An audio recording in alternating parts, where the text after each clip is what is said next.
everyone. Welcome and thank you for joining us on our monthly Lead the Field Q&A call with Bob Proctor. Some of you are brand new to the program while others are halfway through, so we trust that you are enjoying every single minute of it. We have quite a few questions that came in through advance that we will go through first, and if time permits at the end, we'll open it up to questions for those on the line. So Bob, are you ready to get started? Bob's all ready, Tracy. All right. So our first question is from Tricia. It says, I put emphasis on the place and I've come to the realization that it is not the place necessarily, but the people. Environment is more important than heredity. How can I best choose the people before I physically go to the place? The people will be a reflection of my choice, and I choose energy and growth and then more growth. I don't know if I understand your question.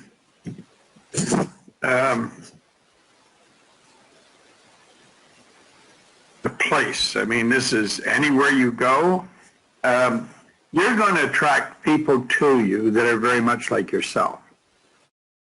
Your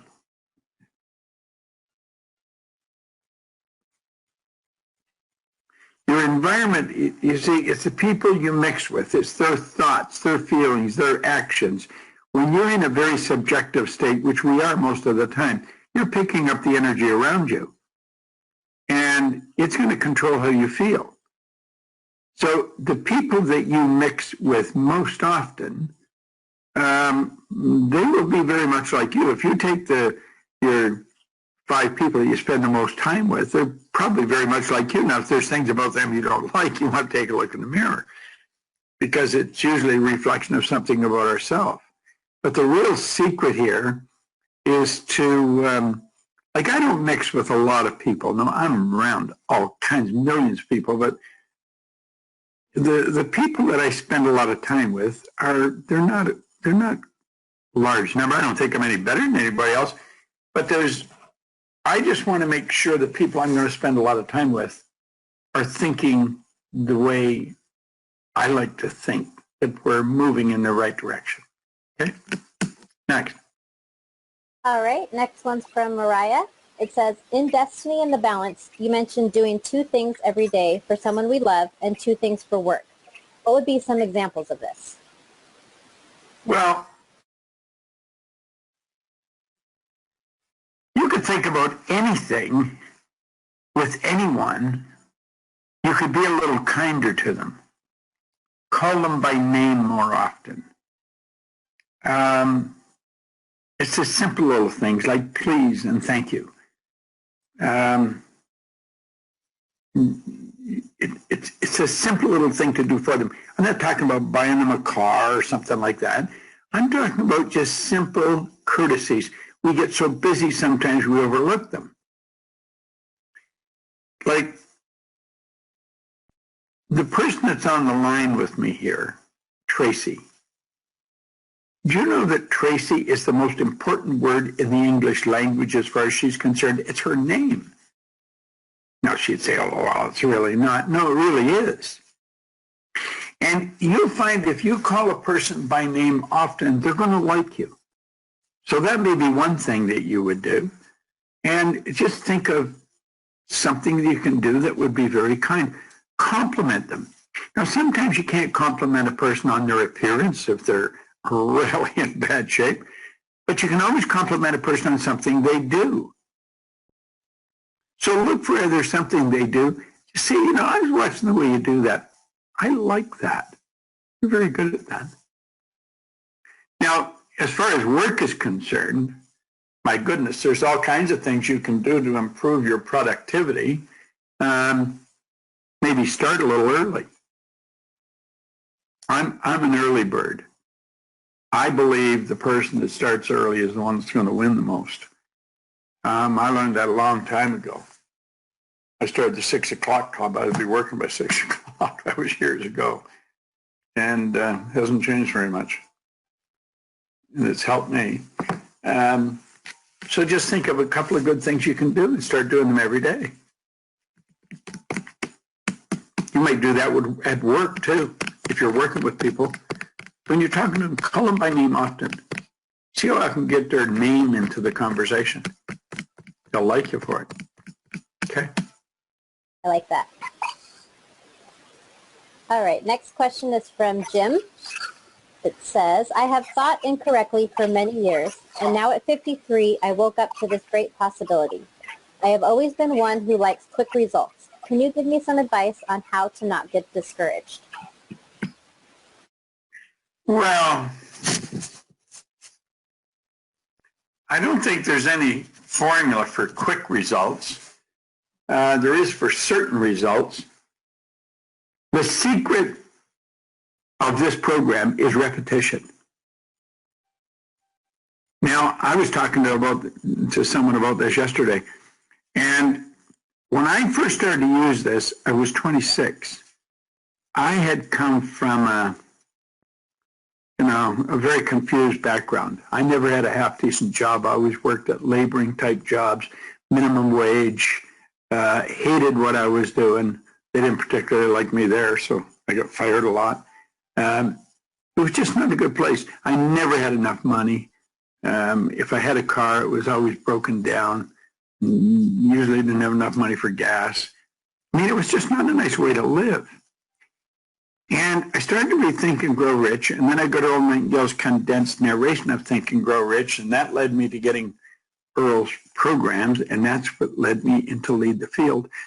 And I started to listen to these records. I had never in my life heard anybody talk like that.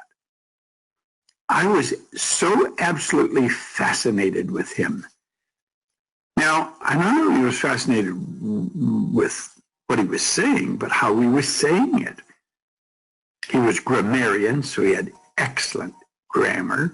He was a broadcaster, so, I mean, his diction was perfect. I mean, it was just amazing. And the information, I was so fascinated, I couldn't stop reading and I couldn't stop listening to it. Now, it took me 9 years to figure out what happened to me. And I had changed dramatically. Within a year, my income went from $4,000 a year to $15,000 a month. And then it took it over $1 million. See, and I don't think I had anything special going for me. I think anybody could do what I was doing. And I've taught quite a few to do that. And I was just so fascinated with it, I couldn't stop listening to it. Well, when I've decided I wanted to find out why I changed, and then it took me about 9 years, 9.5 to be exact. When I realized it was this simple repetition of this very simple but powerful information. See, I don't think well, there's maybe some things in here that you didn't know, but most of it, it's pretty common knowledge, and it's pretty simple stuff. But it's powerful, and it's not the way most people think. In fact, 95% of the population don't think this way at all. They'll say, yeah, I agree with that, but they don't live it. You got to live it. It's not good enough just to say it. You got to live it. You know, when you say, I think we're all the same, well, you better treat everybody the same.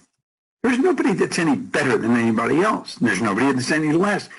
Now, I try and treat everyone the same. But I'll tell you something else. I won't permit anyone not to treat me properly. I worked at a place years ago. I'm not going to bother to mention where it is or anything, but the man's name, his first name was John.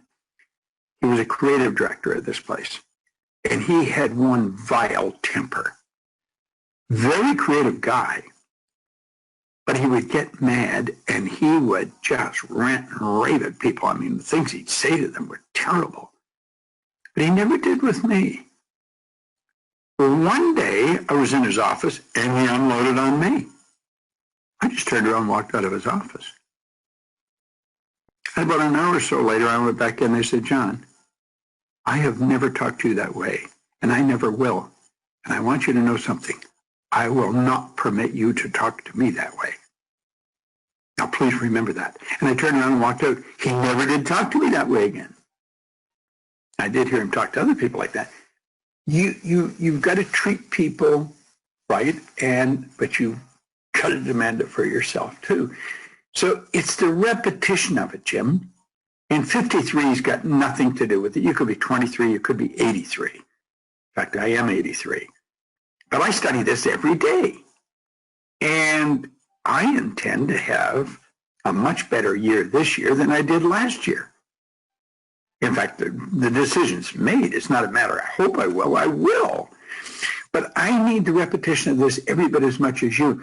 Now, when you get the proper goal, and you got to have something you want, and then you make up your mind, you're going to be on every call that we do. You're going to keep listening to this. You're going to go through the 10 days for every one of these, and then you start over again. And make up your mind you're going to do that until you're 63. And I'm going to tell you, the 63-year-old Jim is going to look back at the 53-year-old Jim. He'll need a telescope. Your life will change that much. It's repetition of listening to this. It goes into your subconscious mind, and pretty soon that's the way you are. Next one. All right, the next one's from Permaltha. It says, there is a pattern throughout my life that things go wrong at the right time. Why is that, and how can I overcome this problem? Pattern through your life that things go wrong at the right time. Well, quit saying that. What do you want anything to go wrong for? And if you're giving energy to that pattern, how do you know there's a pattern? You saying it makes the pattern. I'm damn glad that there's a pattern in my life that everything just always turns out right. Regardless of what it is, it's better. I can see the good in everything. There's a 3-step approach that Michael Beckwith gave me. When anything happens, remember this, Primaltha. When anything happens, there's a 3-step approach. Number 1, it is what it is, accept it. It's either going to control you or you're going to control it. Number 2, harvest the good. I love that word harvest. I can just see people out harvesting the good. There's more good in everything. Look for the good in it. Number 3, forgive all the rest. Forgive, abandon. That's what forgive means, abandon, let go of. So now remember, when anything happens, anything, it is what it is, accept it. It'll either control you or you'll control it. Number 2, harvest the good. Number 3, forgive all the rest. And get rid of this idea that something goes wrong in your life. There's no pattern. There's a pattern in your life, and it's a law, and it's God's laws that you will get better. You will grow. You will move ahead. Permit that to express itself through you. That's a pattern. Next one.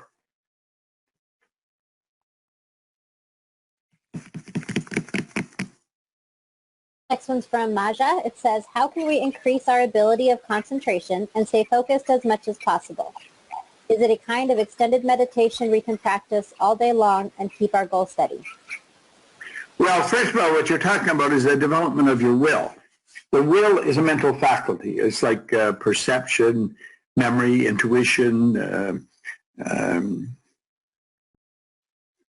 It's a higher faculty. Most people live through their senses. They go by what they see, hear, smell, taste, touch. You've got higher faculties. And the will is one of them. The will gives you the ability to hold one idea on the screen of your mind to the exclusion of all outside distractions. Now, I'm going to tell you something, Nadia. Hardly anyone develops their will. And the person that does is a big winner. All the great athletes have phenomenal ability to focus. That's what you do. Put a dot on a wall with a pen opposite your favorite chair. Pardon me. Sit there and relax and get your eyes locked on that dot. Every time your mind wanders, bring it back to the dot. Don't feel bad, don't wander, just bring it back to the dot. You do that, you'll develop a will. But you got to do it every day for a year, for 10 years.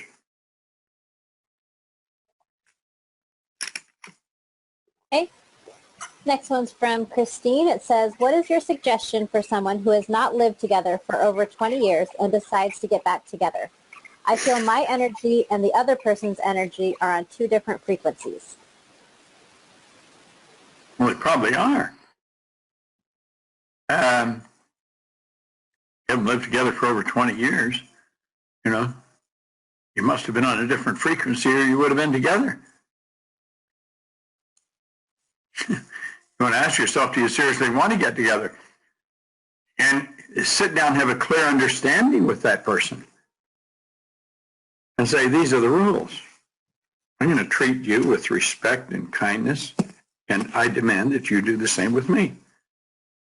And just refuse to accept anything else.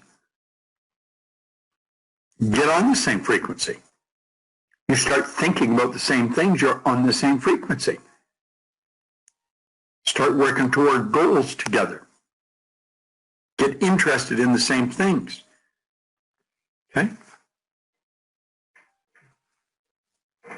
Next question is from Dubisil. What can I do to have more clients coming that will help multiply my income? I want to travel, but being that I am self-employed, when I travel, how can I make money to balance my working days? Well,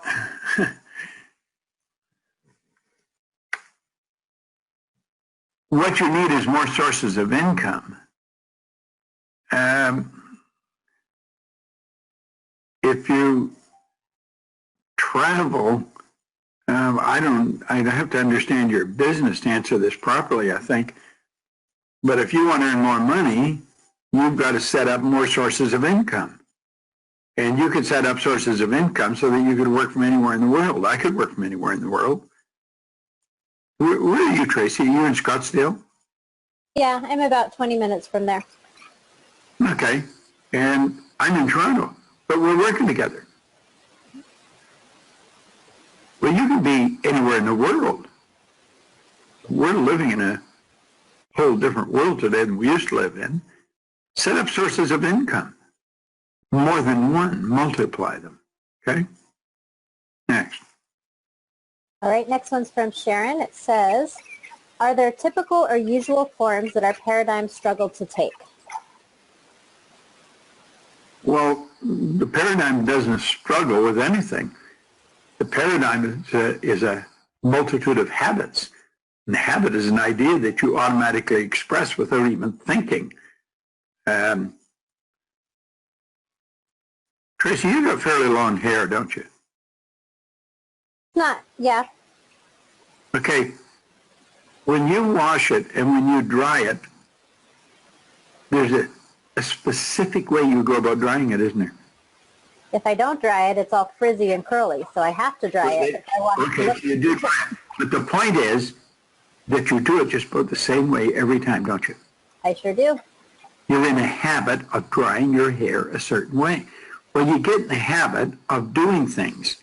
That's what a paradigm is. A paradigm is a multitude of habits that automatically express themselves. Now, the struggle is in you attempting to express an idea that's a polar opposite to the paradigm. Let's say the paradigm is, I sleep in every morning. I just don't seem to be able to get up. I hit the snooze button. Okay? That's the paradigm. That's what you do. And you say, I don't like doing that. So you say, I'm going to get up. I'm going to wake up before the alarm even goes off. When I wake up, I get up. And you burn that into your mind. Now, the paradigm's going to put up a fight. You've got to keep doing the thing that you want until it becomes part of the paradigm. And if you keep doing it, you'll pretty soon automatically start doing it. Okay? All right, and Sharon has a second question. It says, you list the physical faculties and the intellectual faculties. What are the spiritual faculties? The spiritual faculties is just power. Spirit is. That's it. Spirit doesn't have faculties. Spirit operates by law. There's the laws. The law of cause and effect. That's a law. Emerson said that was the law of laws. There's another law of vibration that decrees everything moves, nothing rests. There's a law of polarity. That's the law of opposites. You can't have an inside without an outside or an up without a down. There's a law of rhythm.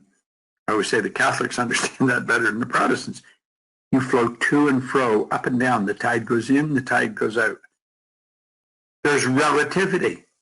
Nothing's big or small, except your thinking makes it so. You'll say, wow, is that ever big? Compared to what? Relative to what? Relativity decrees that nothing's big or small. Everything's relative. Then you have gender. Gender decrees all seeds have a gestation or an incubation period. A certain period of time must elapse. They are the laws, spiritual laws. I always say that's God's modus operandi. Next one. Next one's from Derek. What are the unique features of New Lead the Field coaching program, and how is it different from other programs such as Thinking into Results? Well, I'm going to table that question for a few minutes. And we have a lady that I think is on the program that I work with. She's a writer, probably one of the best writers I've ever known. Very creative, Diane Armitage. And she has studied this program, not as much as me, but probably more than anybody else I know. And I'm going to get her to come on. Get her on right now. If you got her there? Yes, and I warned her, so she's ready to go. Well, let's bring her in. Diane, are you there? I'm here. Hello, Diane. Well, hello, Bob. How are you? I'm wonderful. How are you? Good. Question. Somebody's got a speaker. What are the unique features of the New Lead the Field coaching program, and how is it different from other programs such as Thinking into Results? I'm going to give you my answer, and then I'm going to ask Diane to give me her answer.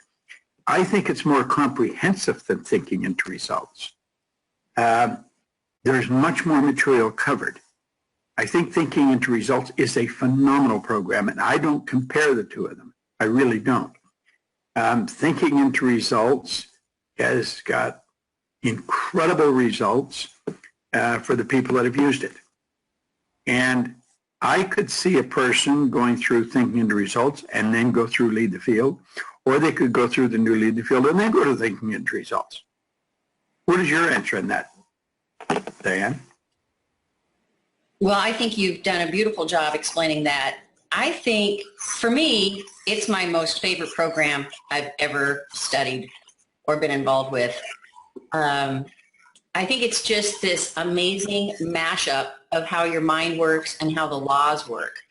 And then you get all these other incoming ideas like attitude and service and integrity that most people would never consider or even think about in their push for, success and happiness.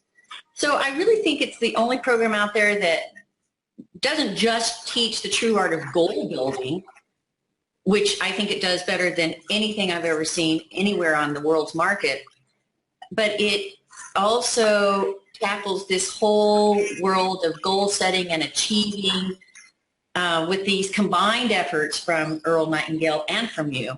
So it's all these different skill sets that, like you said, are easy. They're out there, but they're put together in such a beautiful way, and you go further explaining it in such an amazing way from all of everything you've learned over all these amazing years with your stick person analogy and those kinds of stories.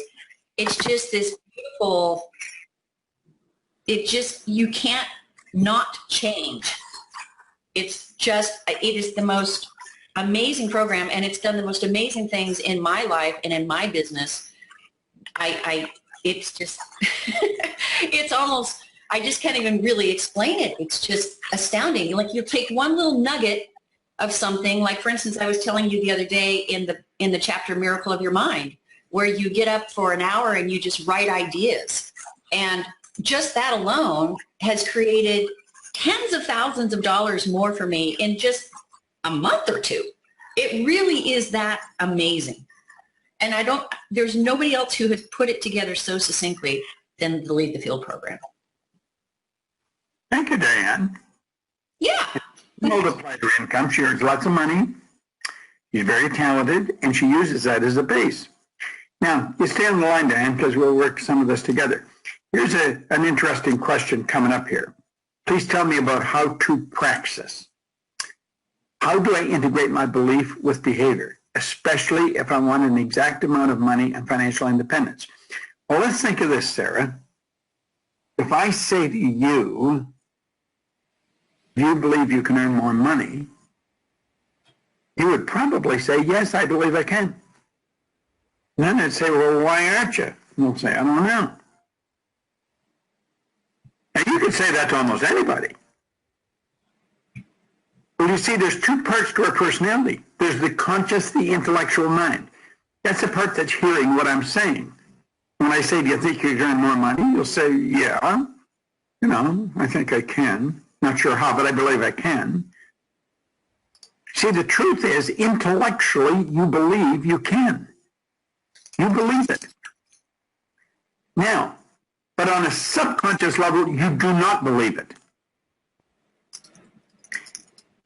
Praxis is the integration of belief with behavior. So it's the integration of belief on a conscious level. You got to get it into the subconscious. Okay? Now, how do you get it in the subconscious? How do you get anything in the subconscious? Repetition. Over and over and over again. Now, for a long time, well, I still do it. I shouldn't say for a long time. For years now, I've done this. I just keep repeating. I'm so happy and grateful now that money comes to me in increasing quantities through multiple sources on a continuous basis. I am so happy and grateful now that money comes to me in increasing quantities through multiple sources on a continuous basis. I programmed that into my mind. I just keep saying it over and over. I sing it, I do it. Repetition. You say, but I really don't believe I can. Say it anyway. Repetition. Just keep doing it. That's how you get it into the subconscious mind. Now, there may be all kinds of evidence that you can't do it. That's okay. Say it anyway. There's more things working for you that you cannot see and are not aware of than the things that you can see and you are aware of. There's a great unseen power that's working for you, Sarah, working to get that idea instilled in your mind and then to express it. Okay? Next one there, Tracy. All right, next one's from Thomas, and he has two questions. First one is the time it takes to overcome old habits proportional to the scope of the deadline of the goal set? Damn good question. How would you answer that? Oh, Interesting, isn't it? yes, that's a good one. I think, for me, I think if we continue to focus on the old habits, then the deadline for the goal continues to move forward. Yeah. And the key really is to focus only on the goal. And don't worry about, oh, I got stuck here, or oh, I shouldn't be thinking that. Stay on the goal, and stop consciously thinking about how you're overcoming your old habits. Do you know what I mean? Does that make sense? That's a great answer. Hill said, you don't change the goal, change the plan. See, if you're focused on the goal, the answer to your question, let me answer. It says, is the time it takes to overcome old habits proportional to the scope or the deadline of the goal set? The answer to that would be yes. It'll match perfectly as long as you stay focused on the goal. Everything will happen the way it's supposed to. It's when you don't see it happening that you start to doubt. That's taking your eye off the goal. That's not believing in yourself. So you see, that gives you the answer. Focus on the goal. There you go. All right, and a second question, how do I deal with guilt, fear, and others' criticism of shifting my old paradigm? Oh, that's a beauty. Do you know, I went to see a psychiatrist about guilt long time ago. In the seminar, I'd say, if you've got a problem you can't handle it, go to a professional. Well, I was bothered with guilt. I was raised with guilt. You know, after all I've done for you. So guilt was a part of my life. Guilt is a dumb game. Guilt is feeling bad in the present about something you thought of or did as wrong in the past. It's a stupid game. That's like trying to get up earlier yesterday. You can't do that. But every time you get up, it's going to stand forever. This idea of guilt is dumb. Let it go. You did the only thing you could do with the consciousness you had. Now, fear is natural. Fear is caused by the unknown. So everybody's going to experience it. I experience it. I hit the terror barrier. You just don't let it stop you. Face the thing you fear and fear will leave you. Eddie Rickenbacker, great pilot, he said, courageous people aren't without fear. He says there's no courage without fear. You've got to have, if you want courage, you've got to have fear. Courage is facing the thing you fear. And forget all this negative stuff. Just get on with the good. Focus on the good of yourself. Okay? All right, next one's from Tim, and he has 2 questions. First one is, I am doing full commission sales in a very competitive industry, and I'm looking to quadruple my income in the next 12 months. How can I increase my service in this role apart from just drastically increasing my business development activity? Oh, wow, goodness. First of all, if you're on full commission in a very competitive industry, you got the opportunity to earn an absolute fortune. Well, if there's no competition, you don't need to know very much. You want to get in something where there is a lot of competition. That's good. How can you quadruple your income over the next 12 months, but drastically improving your business development activity? Well, you could probably get a lot more income from just the people you serve.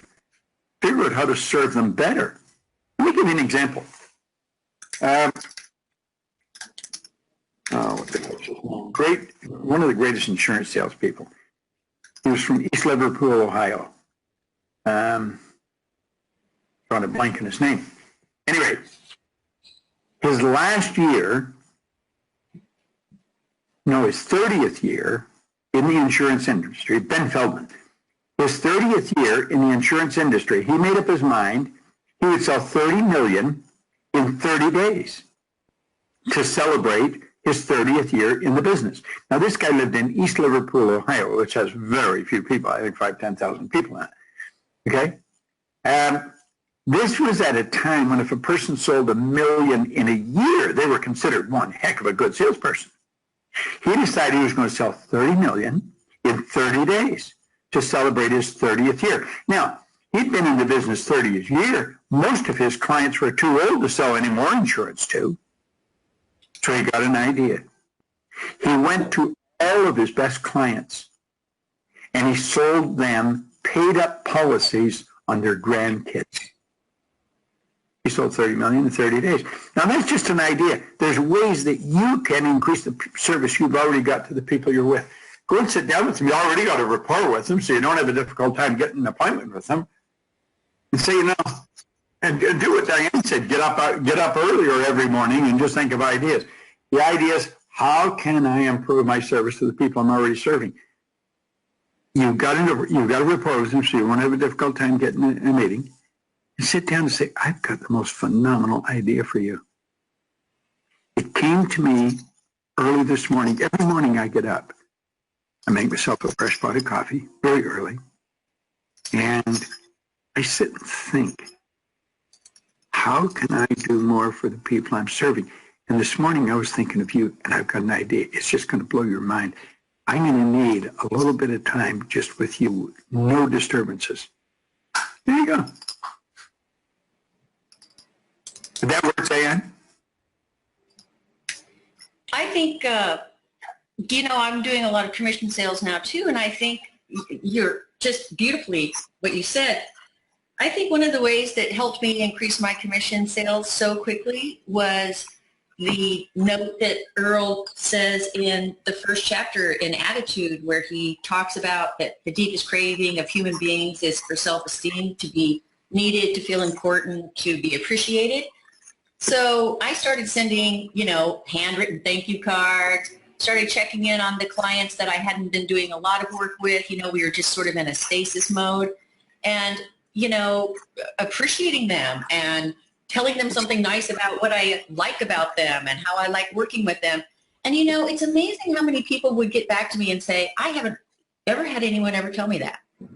Or, gosh, you know, you're so responsive. You're one of the only people I know who just gets right back with me. And it was that kind of thing that built that relationship, that it just changed things dramatically. And it was just a tiny little shift. Good. Great example of the impression of increase. Right. That's it. Says, can you provide specific examples of how one can mentally go there or live there for someone who wants to drastically increase their income to a very specific amount? Well, let's understand that we all of nature's creatures respond to outside stimuli.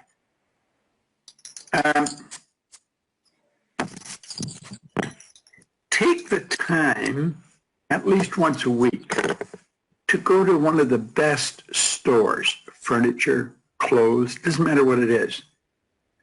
And you're going to wander around, just wander around. You might carry a pad and a pen with you, and somebody's just going to help you. No, I'm fine. And shop the place. And get in harmony with the place. When you leave there, you can go back there. I'm thinking of a place here where it's one of the top clothes stores, and it has a little coffee shop in it. I always like going there for a cup of coffee, a little sandwich or something, because it's such a nice environment. I'll even go in there if I'm not hungry. You see, the environment is what you're going after, and that's what you're doing here. Okay? Next one there, Trace. All right, next one's from Efren. He says, what's the difference between going through a situation in life and learning from it and the universal mind being impersonal?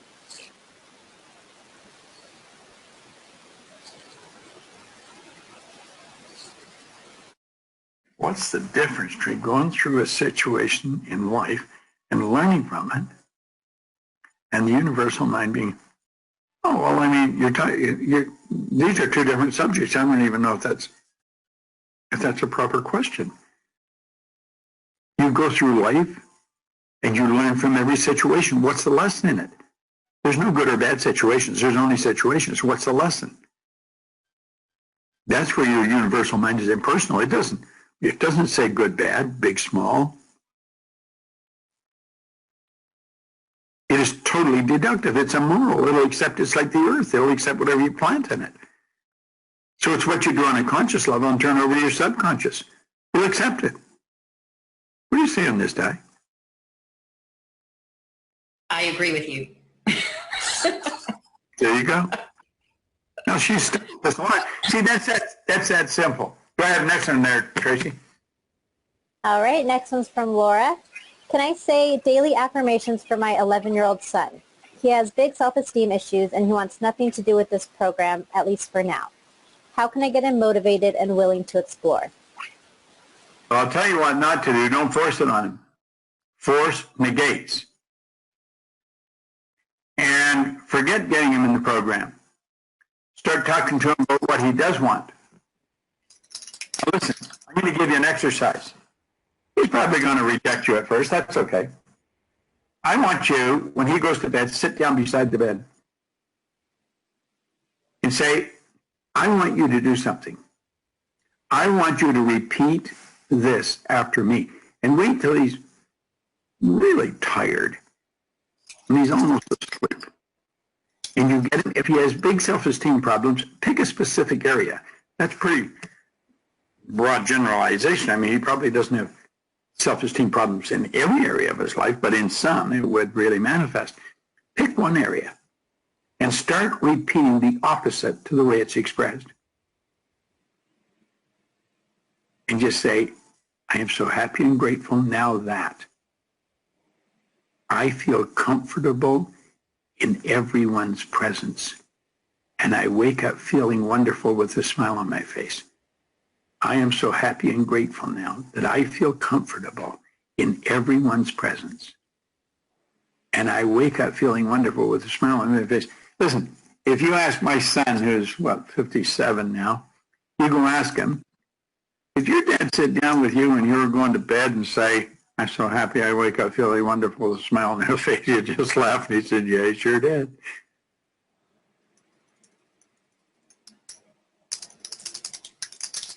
You see, when you lay down with them at night, you hear about saying your prayers at night. What do we mean by that? Prayer is the movement that takes place between spirit and form, with and through you. Prayer is not getting on your knees making a noise. A lot of people say that's prayer. That's not prayer at all. Prayer is the movement that takes place between spirit and form, with and through you. So when you sit down with him and you put your hand on him, on his hand, on his head, but touch him, make a physical connection.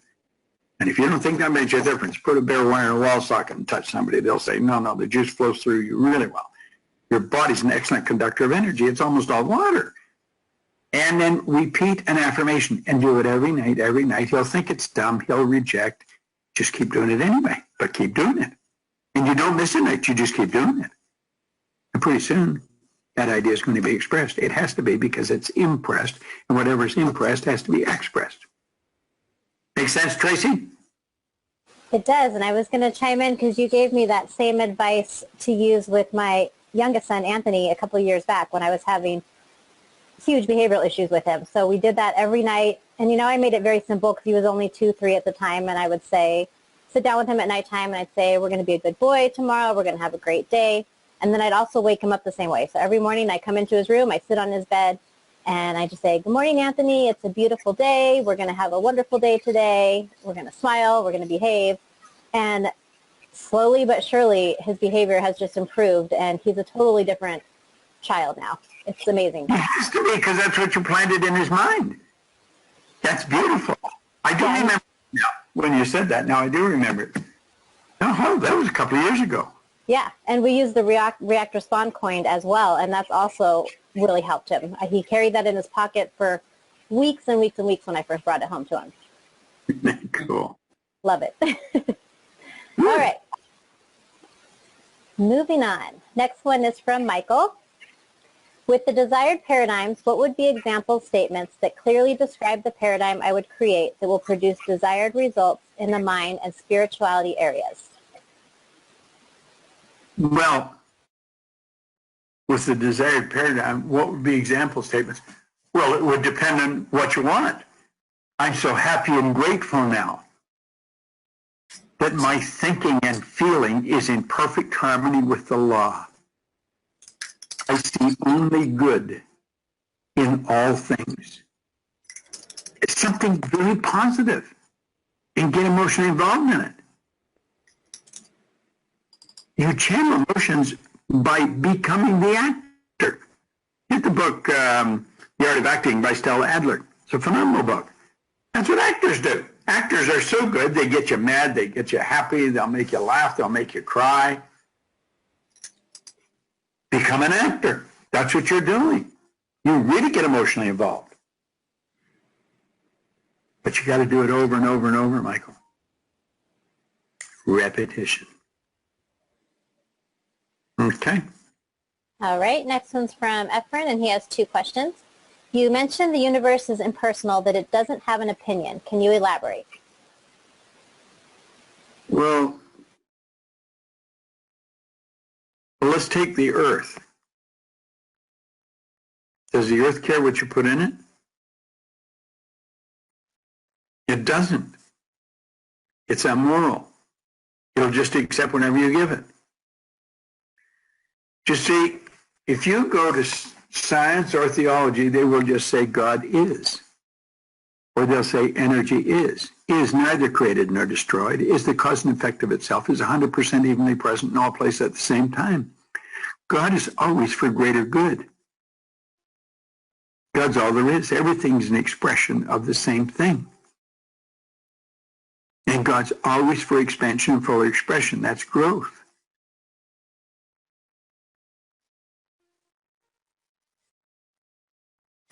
We form opinions, and then we project them on everyone. And we say, you're right, you're wrong, that's good, that's bad.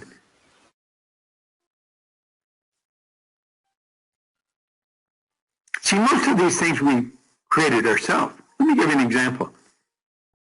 Let's suppose you're an Eskimo way up in the Arctic tundra, and you come home and find me in bed with your wife.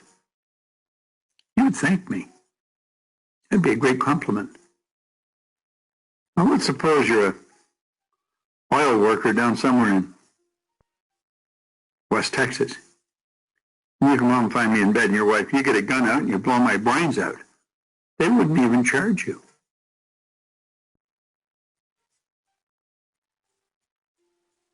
What's the difference? It's how we perceive things, isn't it?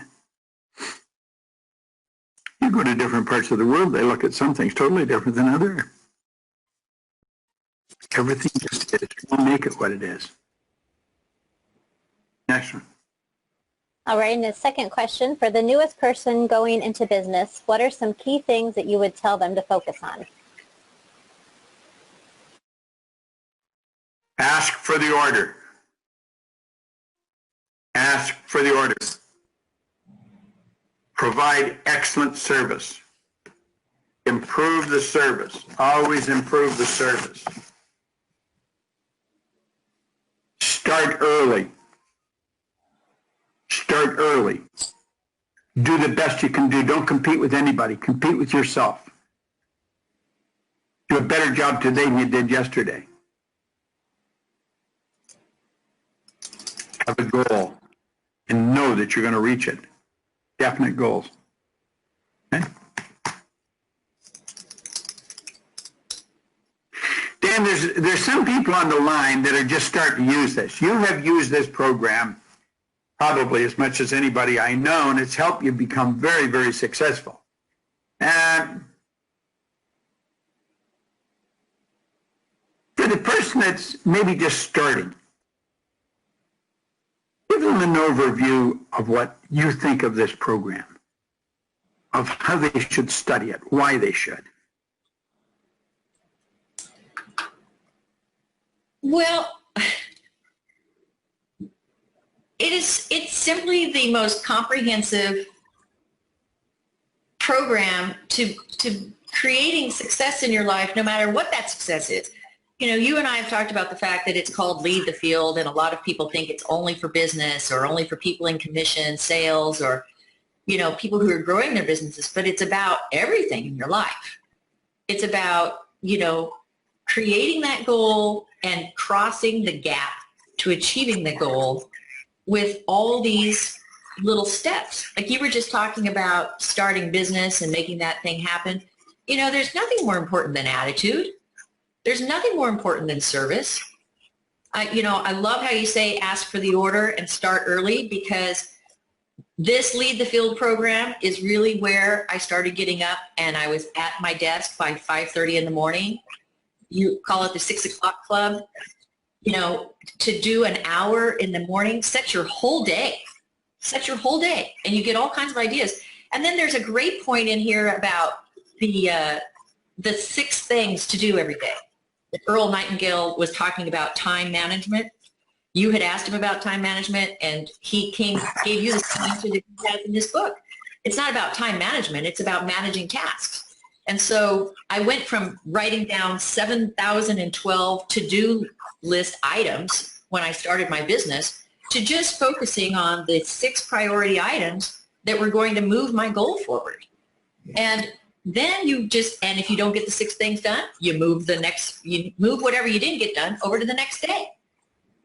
And it's that commitment and that decision to meet that goal and acting toward it. I just think that there's so much in this program.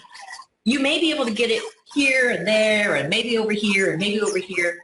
And even if you were able to find all those pieces, there's nothing that explains it with your additions of all the spiritual and the way your mind and your subconscious work, and how that works in concert with creating success in your life. It just is so awesome. You know, there's a great question on the screen here. Thanks very much, Dan. From Marion. How does the law of attraction relate to procrastination and laziness? Well, first of all,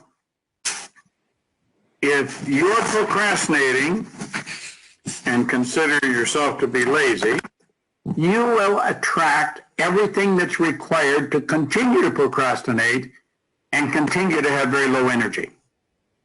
Now, first of all, I don't particularly believe there are lazy people.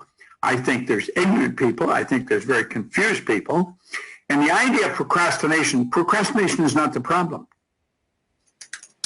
Procrastination is a symptom of a problem. It's not a problem. It's a symptom. The problem is lack of decision. If you will take and read chapter on decision from Think and Grow Rich every day for 60 days, and there's a fair number of pages, it's a long chapter, but it's a powerful chapter. And I would recommend that you read it with someone, Marion. Now, how do you do that? Well, you get them to commit to do it with you, and you do it at the same time every day. I'd recommend early in the morning. And you start to read. And you read so many, and then you might read 10 lines, 20 lines, and then say pass, and they pick up right where you stop. That way they have to read when you're reading, only they're not saying anything. And then they read for a little ways, and they say pass, and you pick up and keep on going. And you do that all the way through the chapter. And read that chapter every day for 60 days. I guarantee you procrastination and laziness will have taken flight. They will be long gone. Okay? Great lesson there for you. All right, next one's from Ziba. It says, how can I deal with depression? Well, depression is anxiety suppressed. And anxiety is caused by fear being expressed in the body. And the fear is caused by doubt and worry. And the cause of it all is ignorance. So what you've got to do is say, wait a minute. I'm going to go to the other side. See, you start out with ignorance and work your way down. You go from ignorance to doubt and worry to fear, to anxiety, suppression, depression, disease, disintegration. That's why St. John Lewis says we don't die, we kill ourselves. Now, go on the other side. What's the opposite of ignorance? Knowledge. What's the opposite of doubt and worry? Understanding. Understanding. The only way to get understanding is through study. There is no other way. Understanding leads to faith. Faith leads to expression, not suppression. It leads to well-being rather than anxiety. I got ahead of myself. The well-being is expressed. It's not suppressed. You don't see somebody walking down the street with their head hanging and say, how are you doing? I'm really excited. You see a quickness in their step. They're going somewhere.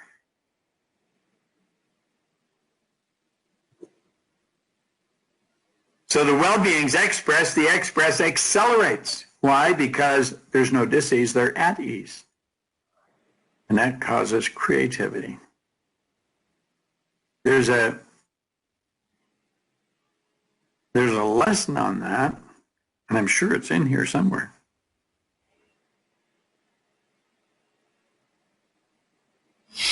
You know the PowerPoints I'm talking about, Tracy? I'm sorry, what'd you say? You know the PowerPoints I'm talking about where you go from ignorance to understanding, you know, ignorance, knowledge, where you go down. Yeah. Can you post that on this site so everybody can see it?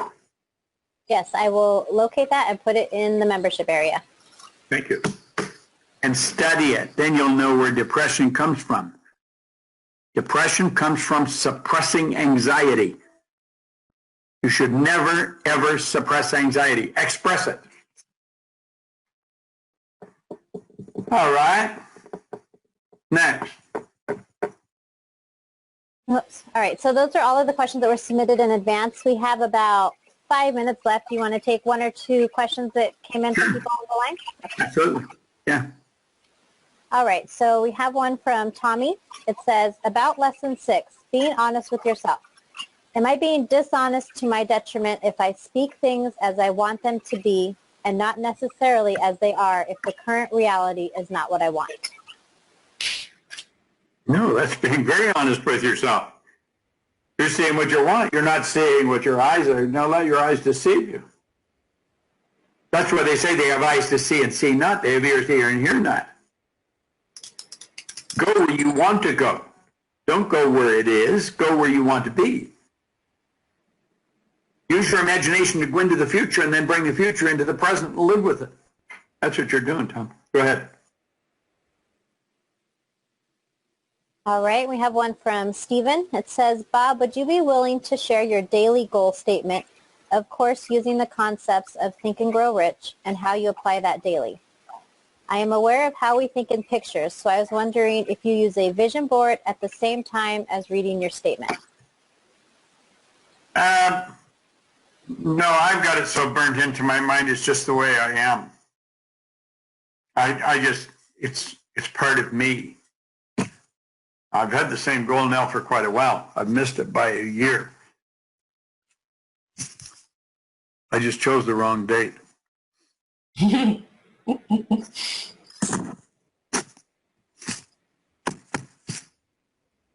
Just keep repeating it mentally.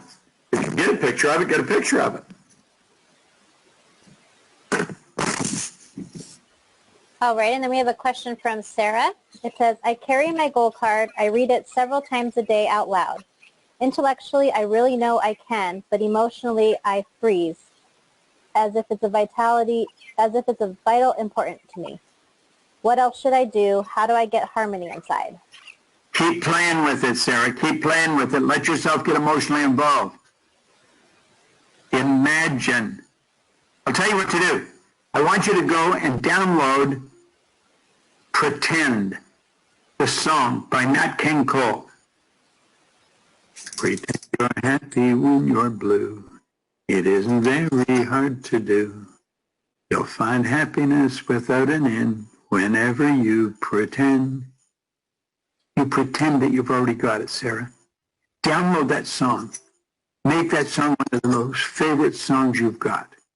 Pretend. Nat King Cole.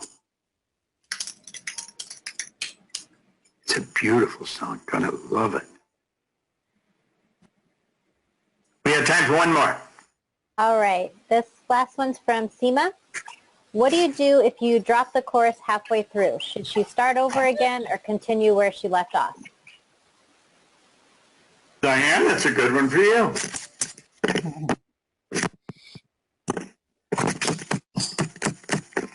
If I dropped the course halfway through, I would probably pick it up and continue. And then once I got through the end of the course, I would go back to the beginning of the course and start over. There you go. That's the answer I would give. Pick it up. Let me ask you a question. Let's suppose you're walking, I don't know, a certain distance. And you made up your mind you were going to keep walking until you got there, but you got tired, so you sat on the bench. Now, would you go home and start over again, or would you just stand up and keep on walking? That's what you want to do. This is my simple logic working here. Tracy, you do a phenomenal job. Not just with your kids, but with all us kids too. Thank you. And Diane, thank you very much for coming on the call. Thank you. It's a profit and a pleasure having you here. All right, everyone. Thanks so much for joining us, and stay tuned for your call next month. Have a great day, everybody. Bye-bye.